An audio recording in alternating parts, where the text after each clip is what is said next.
Good morning, everyone. Pam Jacobson, your host of Three Things You Need to Know. Welcome. If this is your first time joining, we have been doing this program for the last year and a half. Be sure to go back and look at other episodes. There's a lot of information to be had. Our focus is on health optimization. And especially since the beginning of this year, 2021, our theme has been, have your best health in 2021, reset, kind of rebuild, reorganize yourself. And the episodes have been focused on that. So today, I want to talk about weight. It's a rare occasion that I work with a client where weight loss, especially, is not on their goal list. Right? It's generally one of the top goals that most of us have is to lose weight. Rarely do I have clients that want to gain weight, and probably not very often either to maintain weight. Most of us want to lose, whether it's 5 pounds or we've got 150 pounds to lose. We want to lose weight. And what I find oftentimes is there's a pretty high level of frustration with my clients in that they've tried absolutely everything. They've been on every diet program, everything from a Weight Watcher style diet program to something more extreme like a medically supervised weight loss program or something like the HCG where you get hormone injections. And though they will often have short term success with these programs, it's rare that I have a client, even with gastric surgery, right? Bypass or sleeve types of surgeries. Initially, they will have some success, but in the long term, a very high percentage of people fail to keep the weight off. And I think, in all the years that I've been practicing functional medicine and working one to one with clients on health optimization, what I've come to realize is that weight is a very complex situation, right? And being overweight or having too much weight on the body is really a signal or a message from your physical body that something's not going right, or usually a collection of some things are not going right.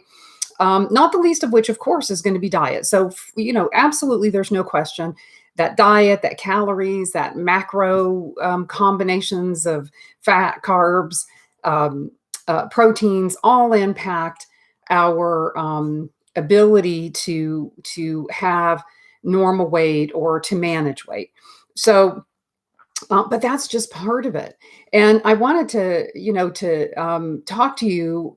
I think most of you realize that I am constantly educating myself.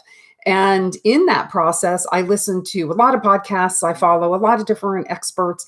And one of those experts is Dr. Matthew Walker, who wrote a book called Why We Sleep. And he leads the Berkeley Sleep Center and is a sleep scientist or a sleep researcher. And I've listened to him on several podcasts. I really like his interview with Peter Attia on the podcast called The Drive. So you can tune into that. It's a much more technical, research based conversation. But most recently, he was interviewed on Joe Rogan's podcast. I can't say that I'm necessarily a big fan of Joe Rogan, but what I do appreciate about his podcast is that he has a unique way of questioning his subjects. And he did a fantastic interview with Matthew Walker because he really got Dr. Walker to kind of answer questions on a level that we, the lay public, would be able to better understand in terms of how sleep affects things. And they got into a really great conversation about weight loss and the importance of sleep. So, if you've been following me for a while, you know that I think in terms of when I think about the health foundation and health optimization, I think in terms of basically four foundational pillars, right? Your sleep being the most important, your stress response management being, almost equally as important, followed then by movement, exercise, and then finally diet, which includes hydration. So those are the key areas that I'm focused in when I'm working with a client on their health optimization plan. So sleep optimization is critical. And when it comes to weight, I can't begin to stress enough the importance of optimizing your sleep. So I've done several episodes in the past on sleep optimization. So be sure to go back and look at those to get the specifics about what you need to do. But Joe Rogan asked the question of Dr. Walker, what's the most important things that you could do to optimize sleep? And how does it impact weight? So first, Dr. Walker explained that there's two hormones that are very much involved in our appetite and satiation signals to the brain. Those are called leptin and ghrelin. Leptin is the satiety hormone. It tells your brain that you are satisfied and that you've had enough to eat. And ghrelin is the hormone that signals that you are hungry. When we don't get optimal sleep, we down regulate leptin. So, in other words, we don't get the appropriate signaling that we are satisfied. So, we tend to overeat. And we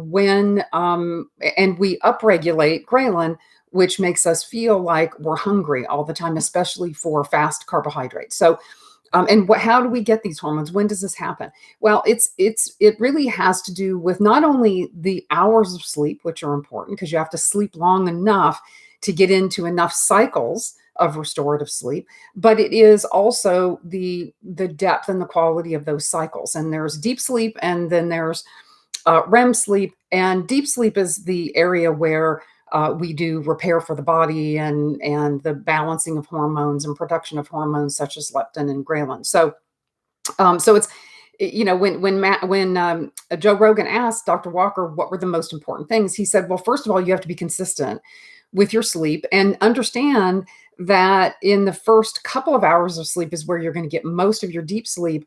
And it's really important that that happen mainly prior to midnight. So an optimal bedtime is around 10-ish p.m., somewhere in there.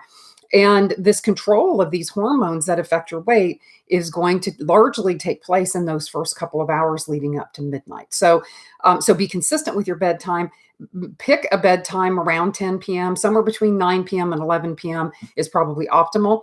And then plan for 8 hours in bed, because you don't actually get 8 hours of sleep just because you're in bed 8 hours. You're going to get about 7 hours and 20 minutes or so, because there's a certain period of time throughout the night where you're going to be awake. And so that doesn't count as sleep time because you're not getting into those deep or REM levels of sleep.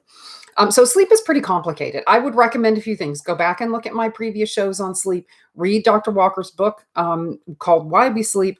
And then also listen to the podcast that he's done with Peter Attia, with Joe Rogan. I'm sure he's done others, and he's prolifically available online as well. So I really highly recommend that you do your own kind of information gathering about the importance of sleep, especially if you're struggling with your weight. So sleep optimization, super critical. Stress response management, guys, super critical. If you want to lose weight, I don't care how good your diet is. If you are stressed out and not managing that stress response through things like meditation, I've talked extensively again in previous episodes about meditation, box breathing, all kinds of stress response management techniques, all kinds of great apps and tools and things that you can use to track and measure.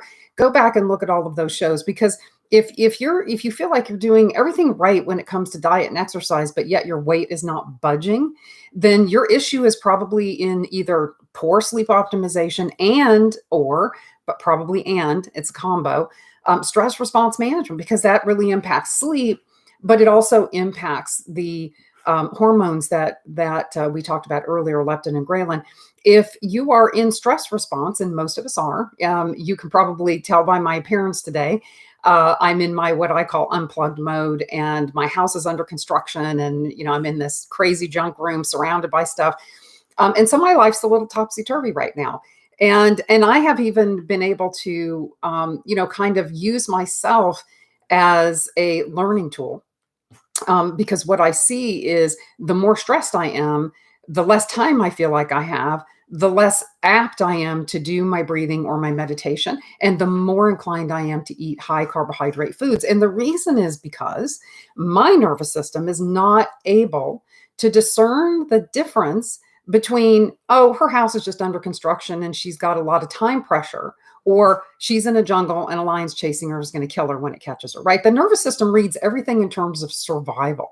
So even though none of this is going to kill me, that's not the way my nervous system sees it. So if I'm actually physically in a jungle and a lion's chasing me, I'm going to need a lot of fast carbohydrate type foods to fuel my body to continue that fight for my survival. So if you find that you're craving carbohydrates and sugary foods and starchy foods, if you find that your weight is going up or it's not budging, even though you feel like you've done a better job with your diet, in addition to looking at things like diet and exercise, which are important, even more important is for you to consider what the heck is going on with your sleep optimization. And are you consistently doing something every day to manage that stress response? If you're not, then losing weight is probably going to continue to be a significant struggle for you, especially you may be able to lose it initially through some really restrictive program, but you won't be able to keep it off. So, guys, weight loss is about lifestyle. It's about the four pillars that I've talked extensively about. But I want you to think of it in terms of diet and exercise are one small part of the puzzle. You really have to look at sleep and stress response management.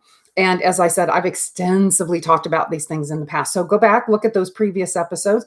Let me know if you've got questions. Certainly, if you're somebody who wants to coach with me, I'm available to help you. I've put my contact information here.